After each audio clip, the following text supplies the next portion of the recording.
നമസ്കാരം, പ്രവാസി മലയാളിയിലേക്ക് സ്വാഗതം.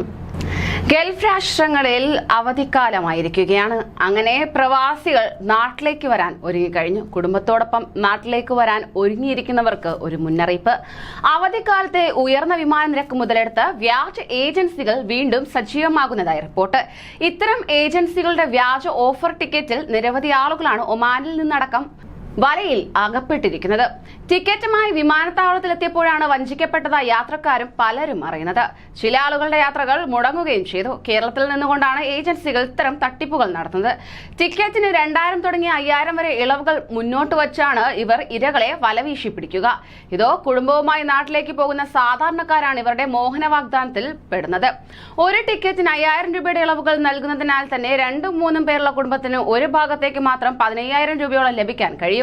ഈ ഒരു ചിന്തയാണ് ഇത്തരം ഏജൻസിയിലേക്ക് പലരെയും ചെന്നെത്തിക്കുന്നത്. ഒമാനിൽ മധ്യവേനൽ അവധിയായതിനാൽ തന്നെ നിരവധി കുടുംബങ്ങളാണ് നാട്ടിലേക്ക് തിരിച്ചുകൊണ്ടിരിക്കുന്നത്. അതേസമയം കോവിഡിന്റെ പിടിയിലമർന്നതിനാൽ തന്നെ കഴിഞ്ഞ 2 വർഷവും ആളുകൾക്ക് നാട്ടിലേക്ക് പോകാൻ സാധിച്ചിരുന്നില്ല.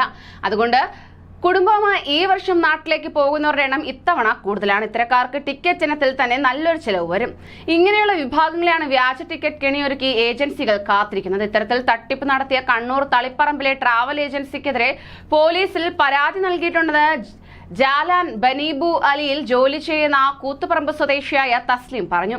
ഇദ്ദേഹം കുടുംബത്തെ നാട്ടിലേക്ക് അയക്കാൻ ടിക്കറ്റിനായി ഈ മാസം 3-ന് 48,000 രൂപ അയച്ചു കൊടുത്തിരുന്നു. ഈ മാസം 20-നായിരുന്നു യാത്ര. എന്നാൽ വിമാനത്താവളത്തിൽ എത്തിയപ്പോഴാണ് വ്യാജ ടിക്കറ്റാണെന്ന് മനസ്സിലായത്.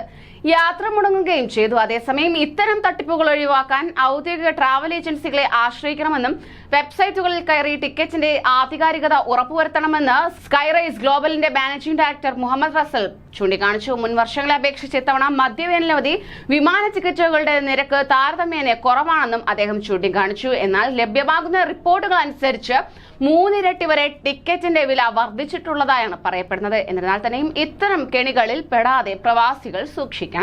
കൂടുതൽ പ്രവാസി വാർത്തകൾക്കായി ഈ ചാനൽ സബ്സ്ക്രൈബ് ചെയ്യൂ.